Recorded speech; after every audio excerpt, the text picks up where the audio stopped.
ہاں، ساتھیوں سے میری یہ بات ہو رہی تھی اور میں ان سے کہہ رہا تھا، میں ان سے یہ پوچھ رہا تھا، مجھے یہ بتا دو کون سا ڈاکٹر بہتر ہوتا ہے؟ تو ہمارے ساتھی اپنی اپنی رائے دے رہے تھے۔ ہمارے ساتھی کا یہ کہنا تھا کہ وہ ڈاکٹر جو مخلص ہو، مریض سے ہنس کر بول کر بات کرے، کم فیس لے لے، علاج کر دے، یا پھر فیس میں کمی کرنے کو کہے اور کم کر دے اور علاج کر دے، تو اگر اس کے ہاں نمبر کے لیے جائے اور وہ نمبر لگا دے اور سہولت عطا فرمائے، وہ ڈاکٹر بہتر ہوتا ہے۔ بے شک دنیاوی زبان میں، دنیاوی لحاظ سے دیکھا جائے جو حالات کے تحت ہے کہ واقعی وہ ڈاکٹر بہتر ہوتا ہے جو کم فیس لے،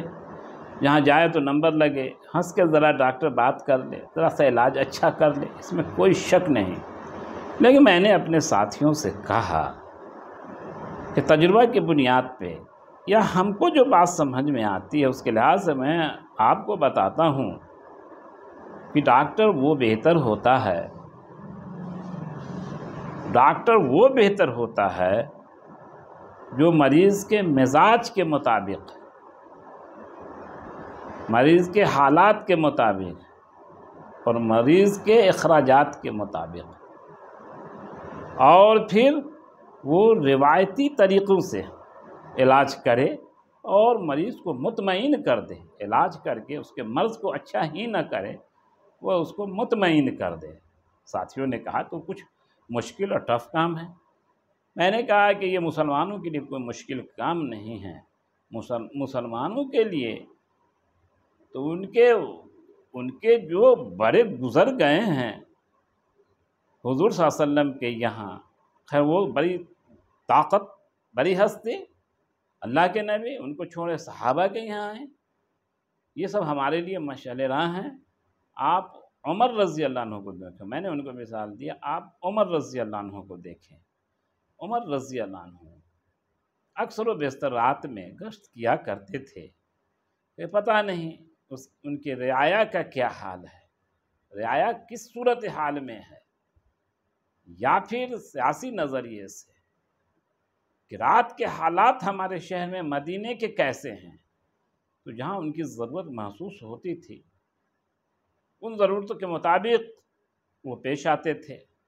اور وہ بتاتے تھے کہ میں ہی امیر المومنین ہوں، یا پھر بتائے ہوئے اس کا علاج کرتے تھے یا اس کی ضرورتوں کو پوری کرتے تھے۔ ایک مرتبہ آپ گشت کر رہے تھے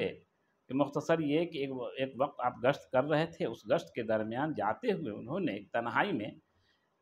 ایک ویران علاقے میں دیکھا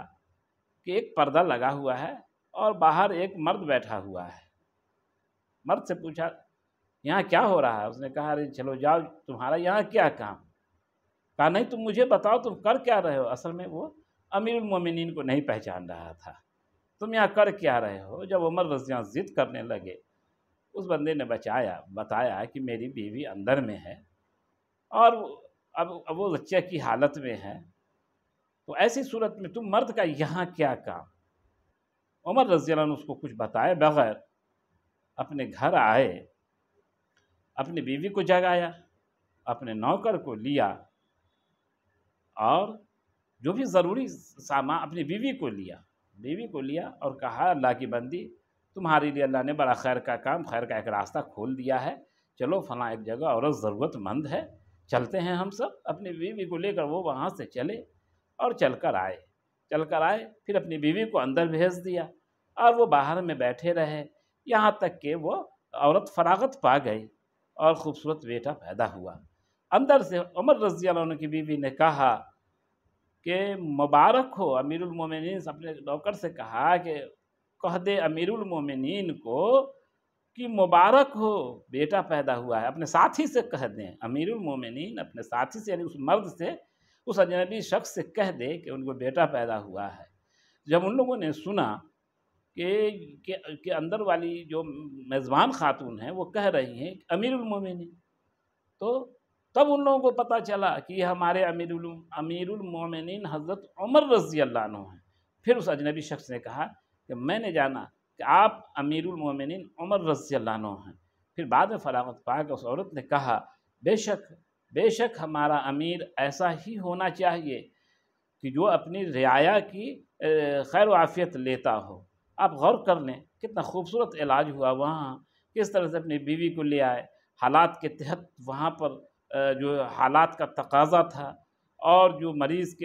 کو روایتی انداز سے جو علاج ملنا تھا وہ کیا گیا، اور اس اجنبی کو، اس مسافر کو 1 روپیہ بھی کہیں خرچ نہیں ہوا، اور آرام سے بچہ تولد ہوا، خوبصورت بیٹا تولد ہوا۔ اس کے علاوہ بھی کھانے پینے کا سامان عمر رضی اللہ عنہ نے ان لوگوں کو دیا اور رخصت کر دیا۔ اس طرح سے غور کرنے کہ اگر آج کا زمانہ ہوتا اور آج کے ڈاکٹر ہوتے اور کوئی ہمدردی محبت سے لے بھی جاتے، ہزاروں ہزار لاکھوں لاکھ روپے خرچ ہوتے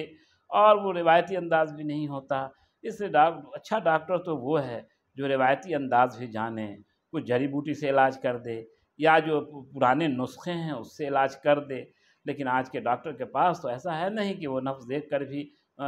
دیکھ کر بھی مریض کا علاج کر سکیں۔ جہاں کچھ ہو تو ٹیسٹ لکھتے ہیں، ہزاروں ہزار روپے کا تو پہلے ٹیسٹ کرا لیتے ہیں، اور اس کے بعد سرجری ہے۔ یعنی ٹیسٹ اور پھر سرجری، فیس تو معمولی سا 100-200 ہوتا ہے، لیکن ٹیسٹ میں اور سرجری میں ہزاروں لاکھوں روپے مریض کے ٹوٹ جاتے ہیں۔ کبھی تو ایسا ہوتا ہے کہ مریض خود ٹوٹ جاتا ہے اور ٹوٹ کے ختم ہو جاتا ہے۔ اگر وہ زندہ بھی رہتا ہے تو زندہ لاش ہوتا ہے، ایک میت چل رہی ہوتی ہے۔ اس لیے ایسا ڈاکٹر نہیں چاہیے۔ ڈاکٹر ایسا ہو جو اللہ اس کے رسول کے منصے کے مطابق ڈاکٹری کرے، اور ڈاکٹروں کو، ہم مسلمان ڈاکٹروں کو چاہیے کہ وہ بھی انہوں نے مروت کرنا جو چھوڑ دیا ہے، وہ عمر رضی اللہ عنہ سے تربیت پائیں اور اپنے پیشے کو آگے بڑھائیں، تاکہ عوام بھی خوش، مریض بھی ان کا خوش، اور اللہ بھی ان سے راضی ہو۔